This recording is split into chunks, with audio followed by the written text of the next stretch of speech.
Hello students, good morning. Students, I hope you all are safe at your home. Students, in this video we will discuss about the sense of collective belonging. देखिए sense of collective belonging में हम पढ़ेंगे कि किस तरह से कौन कौन से फैक्टर्स हैं या किस किस फैक्टर की वजह से हमारे कंट्री में लोगों में वननेस की फीलिंग आई। जो कलेक्टिव बिलोंगिंगनेस है इसमें हम जैसे यहाँ पे भारत माता की इमेज दी हुई है जो आपकी बुक में भी है। तो भारत माता की ये वाली जो इमेज है ये भारत माता के एक स्ट्रॉन्ग फीमेल फिगर को शो कर रहा है कि भारत माता के साथ जैसे एलिफेंट है, लायन है, तो ये एक स्ट्रॉन्ग यानी कि पावर को इंडिकेट कर रहा है। इसके अलावा यहाँ पे एक और आपकी बुक में एक और इमेज दी हुई है भारत माता की। ये फीमेल एल्गरी थी, ऐसा नहीं है कि कोई फीमेल कोई ओरिजिनल ये कोई इमेज, ये सिर्फ इमेज है, ये कोई ओरिजिनल फीमेल नहीं है, बट इनको हमने इमेजिन किया है कि ये हमारे देश की सिंबलाइज हैं। जैसे जर्मनी में और फ्रांस में जर्मेनिया और मरियन को माना गया था फीमेल फिगर। तो यहाँ पे एक असेटिक भारत माता की इमेज है, डिवाइन स्वरूप भारत माता का यहाँ पे दिखाया गया है जो कि स्पिरिचुअलिटी का सिंबलाइज है। Okay now we will discuss about the sense of collective belongingness. देखिए एक क्वेश्चन आता है इसमें डायरेक्ट बेटा 5 मार्क्स का क्वेश्चन आता है और यहाँ पे मैं आपको इसके 5 पॉइंट्स इजीली आपको इस तरह से क्लियर करा दूंगी कि अभी आपको ये क्वेश्चन लर्न हो जाएगा। कई बार ये क्वेश्चन जैसे ट्राइकलर फ्लैग का पूछ लिया जाता है या भारत माता से रिलेटेड, तो वो 3 मार्क्स में क्वेश्चन पूछ लिया जाता है।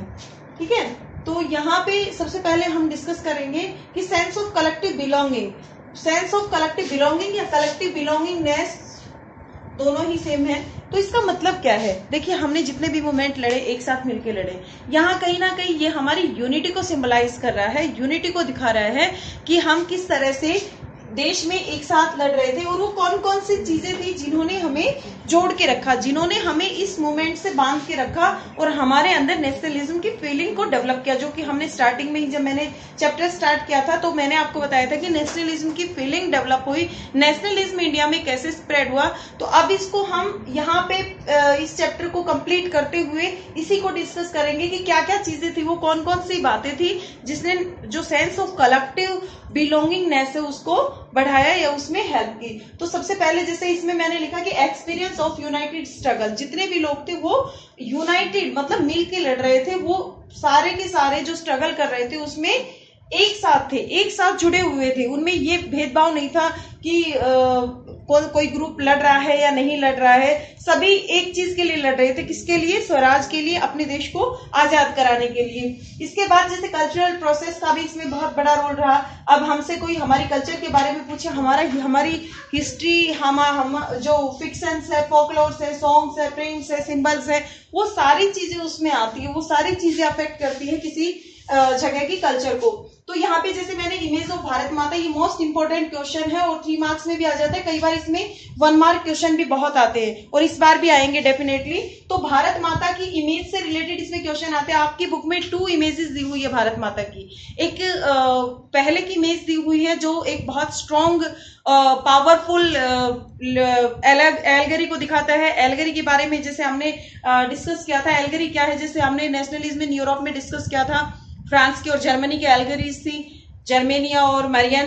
तो कहीं ना कहीं यहाँ पे हमने भी अपने देश में एक इमेजिनेशन, एक एल्गरी को इमेज किया, एक फीमेल फिगर को इमेज किया कि हमारे देश की सिंबलाइज है भारत माता। ऐसा नहीं कि कोई भारत माता रियल में कोई वुमेन थी जो देश की आजादी के लिए लड़ी थी, हमने इमेज बनाई है, हमने उसको इमेजिन किया है कि भारत माता है वो हमारे देश की, हमारे जो नेशन है, हमारा जो देश है, भारत का प्रतीक है, उसे हम भारत माता कह रहे हैं। तो इसकी इमेज हमने अपने अकॉर्डिंग इसकी इमेज बनाई है। पहले हमने एक पावरफुल, एक लायन के साथ, एलिफेंट्स के साथ की पावरफुल जो एनिमल्स उनके साथ इसको शो किया है। उसके बाद हमने जो दूसरी इमेज बनाई है वो एक असेटिक स्पिरिचुअल डिवाइन इमेज है जो आप अपनी बुक में इजीली देख सकते हो। उस बुक में जो भी उसके नीचे जो पॉइंट्स लिखे हुए हैं तो वो एग्जाम में कई बार पूछ लिया जाता है।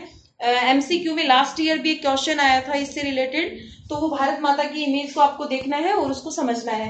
तो ये सबसे पहले अगर ये पूछा जाए कि किसने क्रिएट की थी, बनाई किसने थी, तो बंकिम चंद्र चटर्जी ने बनाई थी। चटर्जी या चट्टोपाध्याय आप दोनों ही कर सकते हो, दोनों ही सही हैं।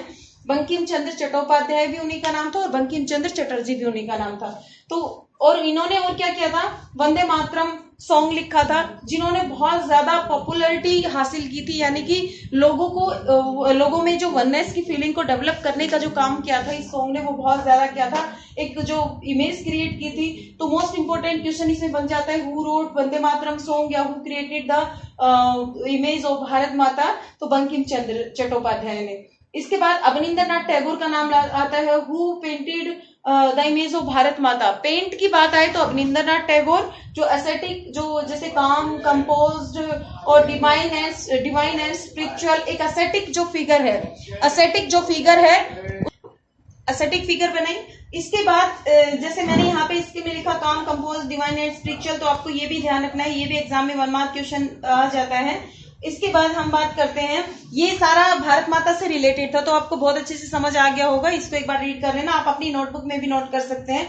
इसके बाद आता है revive of Indian folklore. Indian folklore में जैसे इसका मतलब होता है कि डिफरेंट जो स्टोरीज होती है, टेल्स होती हैं, जो हमारे एरिया से रिलेटेड होती हैं, जो वहां पे हैपेंड होती हैं। तो इसमें जैसे रविंद्रनाथ टैगोर जी का बहुत बड़ा रोल था, और नतीजा शास्त्री जी का, जिन्होंने the folklore of southern India, इनकी बुक थी, बुक का नाम है ये। तो इन्होंने ये बुक लिखी थी जिसमें बहुत सारी फोकलोर्स इसमें लिखी हुई थी, स्टोरीज लिखी हुई थी। अब इनका क्या इंपॉर्टेंस है, जैसे हमें अगर अपने देश के लोगों में एक बहुत ब्रेवरी, एक ओज की भावना, ओज पूर्णता अगर हम दिखाएंगे, या ओज की भावना को पैदा करना है, हमें वीरता की भावना को पैदा करें, तो हम अपने बच्चों को या कहीं भी आसपास क्या करेंगे, हम बड़े बड़े वीरों की कहानियां सुनाएंगे, रानी लक्ष्मीबाई की कहानी सुनाएंगे। तो कहने का मतलब क्या है कि जो कहानियां होती है वो बहुत ज्यादा इन्फ्लुएंस करती है हमें। हम जिस तरह की कहानी सुनते हैं, हमारा जो बिहेवियर है, हमारा जो नेचर है, या हम उसी में ढलते चले जाते हैं, हमें उसकी जानकारी मिलती है और हम उसको अडेप्ट भी करते हैं। इसके बाद बात करते हैं हम ट्राई कलर फ्लैग की। देखिए, ट्राई कलर फ्लैग से रिलेटेड भी क्वेश्चन आते हैं, वेरी शॉर्ट भी आते हैं, और 3 मार्क्स में भी क्वेश्चन आ जाता है। अगर ये कंप्लीट क्वेश्चन आएगा, सेंस ऑफ कलेक्टिव बिलोंगिंगनेस, ये पूरे 5 मार्क्स का क्वेश्चन आएगा बेटा, 5 मार्क्स। अगर अलग अलग पॉइंट्स आएंगे तो वो आपके इसमें 1 मार्क क्वेश्चन भी, at least I think 15 to 20 question इस क्वेश्चन में, अकेले क्वेश्चन में 15 क्वेश्चन इजिली बन जाएंगे। इसके बाद जैसे ट्राई कलर फ्लैग की बात करें, तो ये पहले वाला, क्योंकि आपको पता है पहले राजा महाराजा होते थे या कॉलोनियल रूल था, तो कहीं ना कहीं अपनी पताका, अपना ध्वज, अपना फ्लैग सब लहराते थे।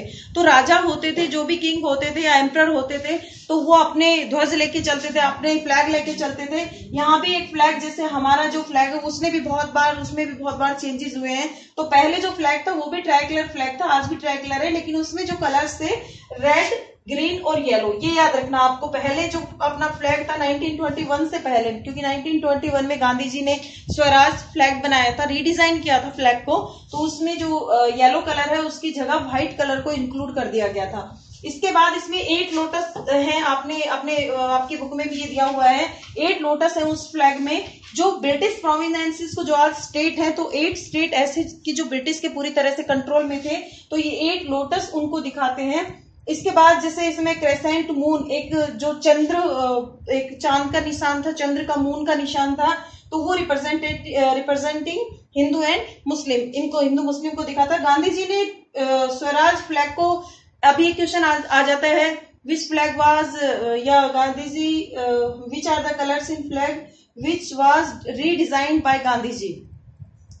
और गांधी जी ने when did Gandhi ji redesign Indian flag, तो 1921 में कलर कौन कौन से थे, रेड, ग्रीन और व्हाइट। इसके बीच एक देखो, लोटस हमने खत्म कर दिए, इसके बीच हमने एक स्पिनिंग व्हील को इंक्लूड किया।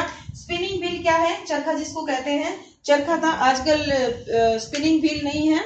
आपको पता है क्या, ये आपको मुझे बताना है कि क्या है हमारे फ्लैग के बीच में। और यहाँ जो स्पिनिंग व्हील है, ये किसका सिंबलाइज है, ये सेल्फ रिलायंस का। ये भी एग्जाम में क्वेश्चन आता है कि जो गांधी जी ने जो फ्लैग रिडिजाइन किया था उसमें जो स्पिनिंग व्हील था वो किसका सिंबलाइज है, या वो क्या शो कर रहा है। तो वो क्या शो कर रहा है, वो सेल्फ रिलायंस को, अपनी सेल्फ हेल्प को शो कर रहा है कि हम चरखा चलाएंगे, अपना कपड़ा बनाएंगे, खादी बनाएंगे, क्योंकि एक बहुत बड़ा मुद्दा था उस टाइम पे। तो ये सेल्फ रिलायंस को शो कर रहा है। इसके बाद लास्ट पॉइंट मैंने लिखा है बेटा, रेइंटरप्रिटेशन ऑफ हिस्ट्री। देखो, अगर कई बार क्या होता है कि हमारे अंदर क्वालिटीज होती हैं, लेकिन जो हमारे आसपास का एरिया होता है बार बार हमें क्या कहता है कि नहीं नहीं नहीं नहीं आप नहीं कर सकते, नहीं नहीं आपसे नहीं होगा, आपके अंदर वो क्वालिटी नहीं है। तो हम भी ये मान लेते हैं कि हाँ ये जो कह रहा है वो सही कह रहा है। लेकिन अगर कोई हमें उसको रिमाइंड कराए कि नहीं आप कर सकते हो, ओनली यू कैन डू, सिर्फ आप ही हो जो आपके अंदर ये क्वालिटी है और आप ही इस काम को कर सकते हो, तो डेफिनेटली हमारे अंदर से वो एनर्जी, वो एंथुसियाज्म वो निकल के आता है कि हम इस काम को करेंगे। तो कहीं ना कहीं हमारी हिस्ट्री इसमें इस पॉइंट में यही है कि रीइंटरप्रिटेशन ऑफ हिस्ट्री, हमारी हिस्ट्री बहुत शानदार है।